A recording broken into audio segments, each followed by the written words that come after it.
Okay, so if you want a much more exhaustive look into the hows, the whys, the wherefores of lucid dreaming, then you can click on this video here, which is one that I made quite a while ago. But in this video, we're going to be looking at a super straightforward way of how to actually go about having a lucid dream, and also why the advice I'm going to give you in this video is so important, and why it's going to be so much better and more useful than anything else you're going to find when you're looking up this subject online. But firstly, let's just get it out of the way and define exactly what we mean by the term lucid dream. Now, a lucid dream is basically when we realize that we're dreaming, but we don't wake up physically.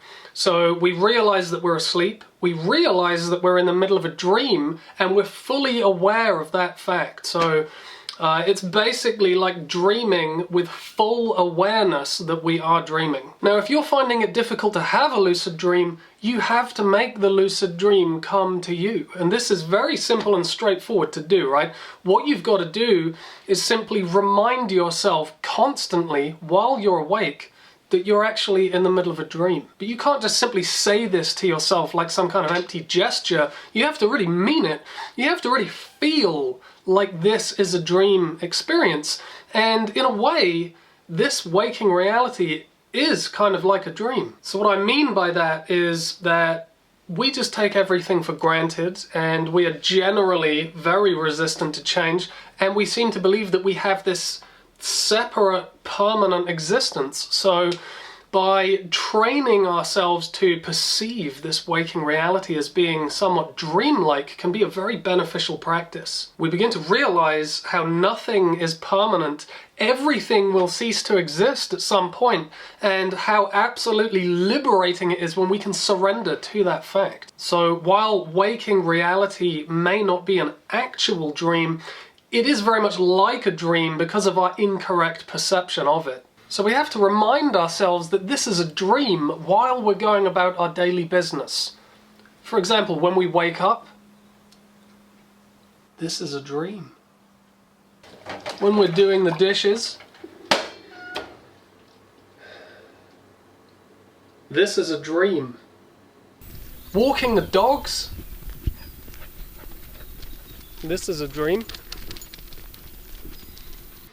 But we need to do more than just treat mundane happenings like they're a dream. Perhaps most importantly, we need to remember that more intense emotional experiences also have this dreamlike quality. And those kind of experiences might feel super important to us right now, but the chances are we're probably not going to give a shit about them later on. Arguments with people, stress of all kinds, we step in dog shit. Oh, come on! Yep, that's a dream. Or debt collectors are harassing us. Wait a minute, what do you mean it's overdue? I've only just paid the last one. This is a dream too. All of this shit needs to be categorized as being like a dream too.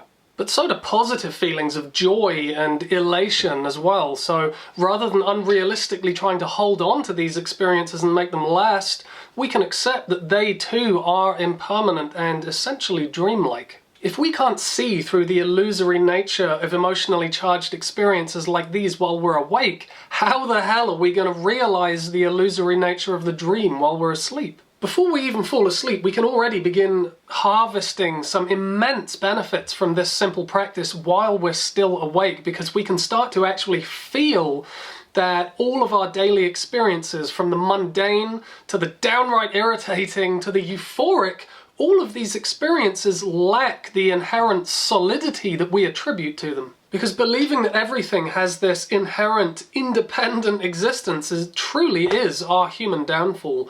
And it's ultimately why we react emotionally to just about everything that happens to us. So it's actually the cause of pretty much all of our suffering. So when we start to see all phenomena as essentially dreamlike, we begin to see that things are not actually separate from one another, and our experience has a more interconnected and transient quality to it. So by deliberately reminding ourselves that things don't exist in the way that we have mistakenly believed them to exist, we can more easily begin to let go of it all, reduce the power that our emotions have over us, and for the first time actually start to relax and take everything, ourselves included, a lot less seriously. And almost like a side effect to this practice, we would have become so used to reminding ourselves that this is all like a dream that it becomes kind of like second nature to do that when we're actually asleep and dreaming.